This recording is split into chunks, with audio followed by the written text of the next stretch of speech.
ડીસામાં રહેતી માફિયાઓનો આતંક, નિયમોને નેવે મૂકી દોડતા ટ્રેક્ટરોથી લોકો ત્રાહિમામ।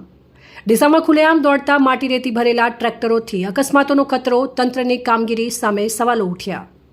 ડીસા શહેરમાં એક તરફ કાળઝાળ ગરમી અને બીજી તરફ ટ્રાફિકથી ધમધમતા માર્ગો પર નિયમોને નેવે મૂકી ખુલ્લેઆમ દોડતા માટી અને રેતી ભરેલા ટ્રેક્ટરોએ નાગરિકોની મુશ્કેલીઓમાં વધારો કર્યો છે।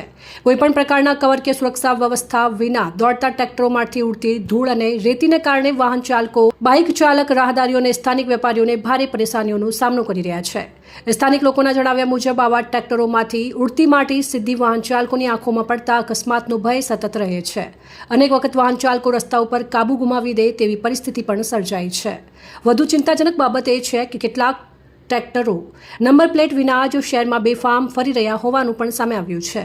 સ્થાનિક નાગરિકોમાં ચર્ચા છે કે સામાન્ય વાહન ચાલકો સામે ટ્રાફિક પોલીસ તાત્કાલિક કાર્યવાહી કરે છે, પરંતુ નિયમોનું ખુલ્લેઆમ ઉલ્લંઘન કરતા ટ્રેક્ટર ચાલકો સામે કાર્યવાહી કેમ થતી નથી?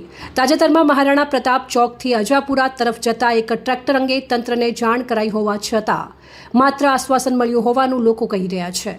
નાગરિકો સવાલ કરી રહ્યા છે કે શું આ ટ્રેક્ટર ચાલકોને કોઈની છત્રછાયા પ્રાપ્ત છે? શહેરમાં રોજબરોજ વધી રહેલા જોખમ છતાં જવાબદાર વિભાગો કેમ મૌન છે? ટ્રાફિક પોલીસ, મામલતદાર કચેરી અને ખાણ ખનીજ વિભાગ દ્વારા સંયુક્ત અભિયાન ચલાવી નિયમોનો ભંગ કરનારાઓ સામે કડક કાર્યવાહી કરવાની માંગ ઉઠી રહી છે।